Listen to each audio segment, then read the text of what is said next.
우리나라 국민들 중에서 노후 준비, 아무래도 노후 준비 얘기하니까 뭐 50대, 뭐 40, 50, 60대 이렇게 보면 되겠죠. 중에서 노후 준비를 잘 준비했다라고 생각하는 분들이 얼마나 될까요? 오늘 5% 정도다라는 그런 설문조사 결과도 나왔습니다.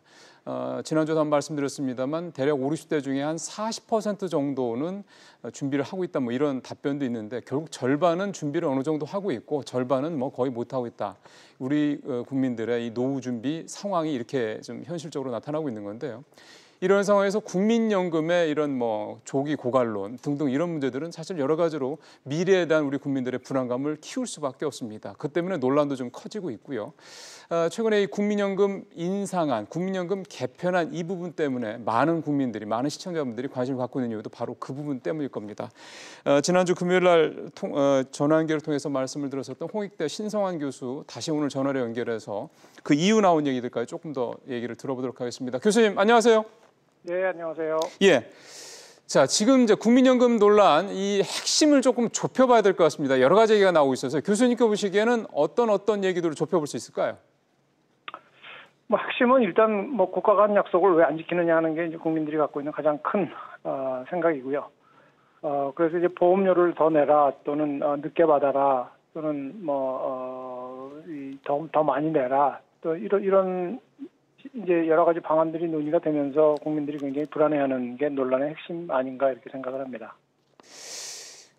조금 좁혀 보니까요. 지금 뭐 교수님도 말씀하셨지만은 이 국민연금이라는 게 뭐 용돈연금 이런 어떤 폄하를 받을 정도로 상당히 좀 그 보장 부분이 원래 국민연금이라는 게 기본적으로 국민들의 노후 보장을 위해서 만들어진 제도인데 그 보장의 정도가 너무 낮다 보니까 이런 문제가 좀 되고 있다. 이 중에 하나의 문제가 되고 있다라고 하는데 이렇게 소득 보장 문제가 이렇게 이슈가 되고 있는 이유는 어떻게 해석을 하십니까? 뭐 비록 용돈연금 수준이긴 하지만 그래도 많은 국민들이 국민연금만 의지하고 있는 국민들이 굉장히 많거든요. 그런데 그럼에도 불구하고 이게 이유에 어떻든 뭐 늦게 준다, 적게 준다, 또 더 내라 하니까 굉장히 당혹스러운 거죠, 사실은. 예. 지금 현재 올해 기준으로 소득 대체율 그러니까 이제 소위 말하는 이제 보장과 관련된 부분이 한 45% 정도 되지 않습니까? 이게 현재는 2028년도에 40%까지 단계적으로 내려가는 걸로 돼 있고요. 정부가 이번에 정부가 내놓은 게 아니지만 그 준비하고 있는 내용에 이제 45%로 일단 고정을 하자 이런 얘기가 나오는데 사실 45%도 그렇게 높은 건 아니지 않습니까? 45%라는 숫자는 40년을 국민연금을 납부했을 때 45%고요.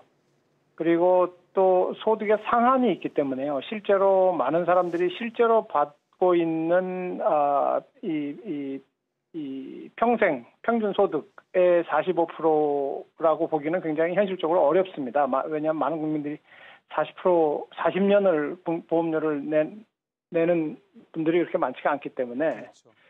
그래서 45%라고 해도 실제로 이제 체감하는 소득 대체율은 대략 한 30% 수준 또는 30% 이하 수준이 되지 않겠느냐 그렇게 생각을 합니다.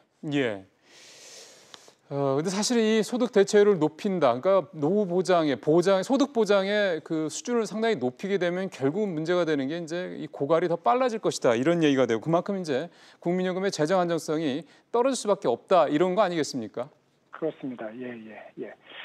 뭐 재정 안정 이슈는 지난 금요일에도 말씀을 드렸듯이 초기에 예상했던 것보다 훨씬 더 가파른 고령화, 저출산, 저금리 추세로 인해서 기금이 고갈되는 것을 막기가 굉장히 어렵기 때문에 나오는 이슈입니다. 그래서 이 국민연금 재정 안정을 어떻게 조금 이 문제를 어떻게 해결할 것이냐 하는 이슈죠. 예.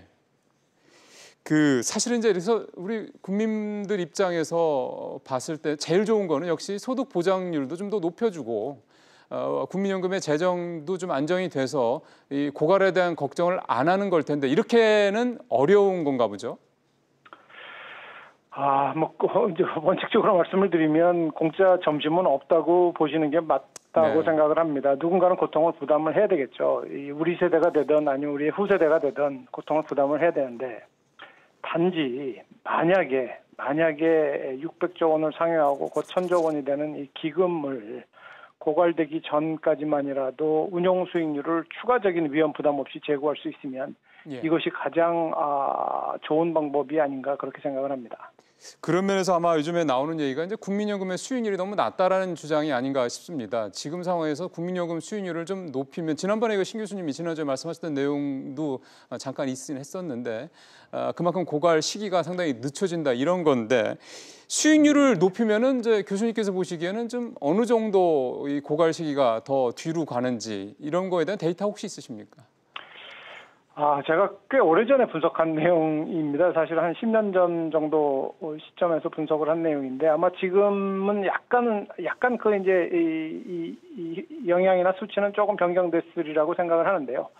그럼에도 불구하고 큰 변화는 없을 거라고 생각을 하는데 제가 분석한 바로는 대략 연평균 수익률을 1% 안정적으로 제고를 하면 이것이 보험료율을 2% 인상하는 효과에 맞먹는 결과를 제가 도출을 했었습니다. 그만큼 연평균 수익률을 안정적으로 제고를 한다는 것이 그만큼 왜냐하면 장기 투자이기 때문에 그렇죠. 엄청난 효과를 가져오는 거죠. 예.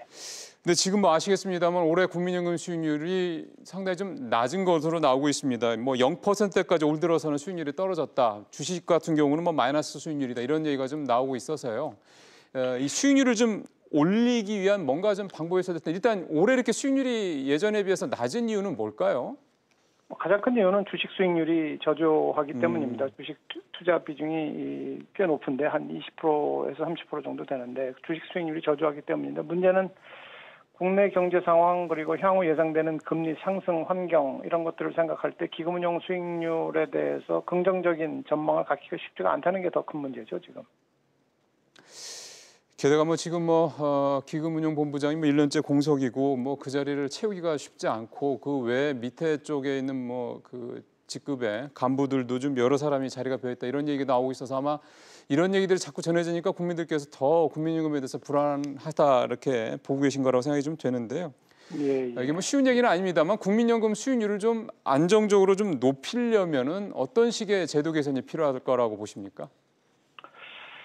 우선 국민연금 기금 규모를 생각을 해보면 지금 현재 벌써 600조 원을 넘지 않았습니까? 그래서 이 기금 규모를 생각을 해보면 이 어마어마한 규모의 기금을 국내 투자를 통해서 수익을 제고하는 것은 현실적으로 상당히 한계가 있다고 생각을 합니다. 국내 시장 자체가 상대적으로 작기 때문에 그래서 결국 수익률을 안정적으로 제고를 하려면 전 세계를 망라하면서 투자 기회를 모색하는 것이 필요하고요.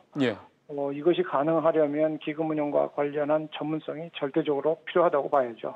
예. 알겠습니다. 교수님 오늘 말씀 잘 들었습니다. 예, 감사합니다. 홍익대 신성환 교수였습니다.